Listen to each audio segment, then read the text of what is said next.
if we look at the next slide, thank you, you will see Thurrock Housing at a glance. Approximately 10,300 properties. Just some highlights we've got there. 554 cases of homelessness was prevented in the first half of this year, which is very, very good news. £68 million worth of capital programme investment over the next 5 years. Next slide, please. You can see roughly there where you see the mauve, that's really where our properties are throughout the borough, and you can see them spread strategically across the borough. Next slide, please.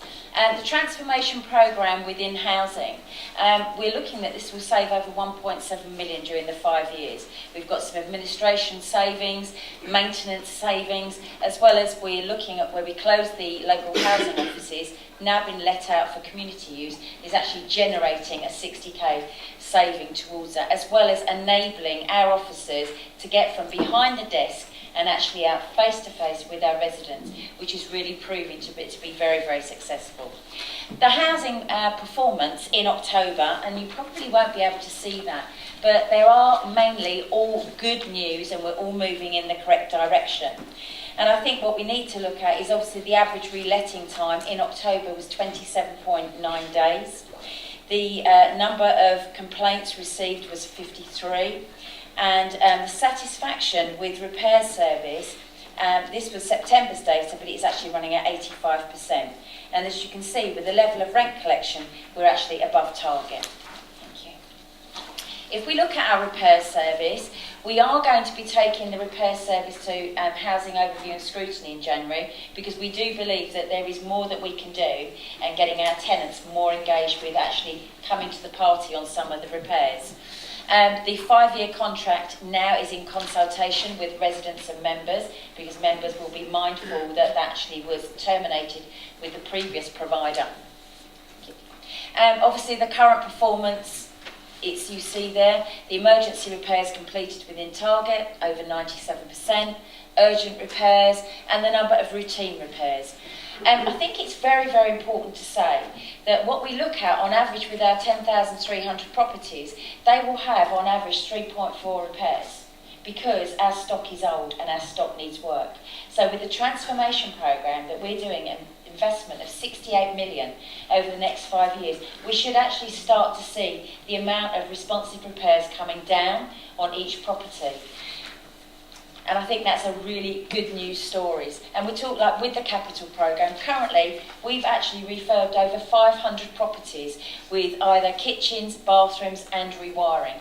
The average spend is 9,500. When we look at the previous costs of this, a previous cost for a bathroom, a previous cost for a kitchen was around £16,500. By working with our providers, and obviously we've changed them recently, as members know, we've able to negotiate a much tougher deal that's actually getting a better service for our residents, and that does include rewiring as well. So that's very, very good. As well as that, and the supply chain, my favourite word, has actually created 50 Thurrock jobs, and we have got 5 apprentices, which again is very, very good news for Thurrock. Thank you. Development, we all know that the HRA is actually building properties. Seabrook Rise, you'll start to see the hoarding go up the next week around Seabrook Rise, and we'll have the first spade in the ground in January. Bracelet Close and Derry Avenue. Derry Avenue, we're actually enabled to bring funding in so we can actually have happy properties for our older residents, and the design of this is really innovative. It's very open space with some really good flexible living. And if we look at our transforming homes, as I said, we are looking beyond decency. And I think one of the proudest things of this year is Gloriana. Gloriana being our wholly owned company that's obviously got the go-ahead from Cabinet, that we will be looking to actually kick-start the development. Over 8,000 plannings permissions are currently there in Thurrock that are not being used. So Gloriana really will kick-start the whole development of Thurrock and really put it onto the match. Councillor, you have 30 seconds left. God. Some of the external funding, I'll let you read that. The private sector, we're looking at working very closely with health and working with our private landlords. And we do have, as I say, 18 properties being opened in Clarence Avenue. Work in progress, we're looking at the welfare benefits, downsizing success, home ownership options, and a new sign up to make introductory and probationary tenancies, which kicks off in February. And obviously there's some mid-housing time up. performance. To be quite specific, I've heard a couple of rumours as to what may or may not be happening with the Corringham Housing Office. So first of all, are you able to let me know what we will be doing with the now vacant Corringham Housing Office? And secondly, can you commit that both on that and on things like the development programme, repairs and so on, which people contact me about regularly, and I find it quite hard to get information on, certainly don't seem to get information in advance on. Can we be a bit more proactive in communicating to ward members generally what's going on in their wards, whether it's refurbishments, housing offices, or other issues related to the portfolio? What we're not good at is probably the comms side of this and actually talking up what we do. And I know what we should be doing. We have obviously got lists of where the refurbishments are going on, and obviously I make sure that each ward member actually gets a list of what's happening, probably I would say in the next 6 months. So actually they can start talking to residents. What we are going to be doing, and if I give Seabrook Rise as a start, because obviously with the properties being done there is a whole refurbishment programme going on in Seabrook Rise. We will have a housing officer based there, so that if there are any issues or any problems, that the residents have got somebody to go. And we will have a spot, like a single point of contact, for each of the refurbishments in each of your wards, that we will do that. As talking to the housing office in Corringham, no, I can't give you specifics of exactly what's happened to that, because currently I don't know. So I'd rather be totally open with you on that particular one. What I can say to you is we will ensure that our residents get to meet and get to see our housing officers, that they can go around should they have any problems. We will ensure that each of our older people's complexes, that one of our housing officers will attend the meetings, if they're weekly or bi-weekly, so that the residents can actually have contact.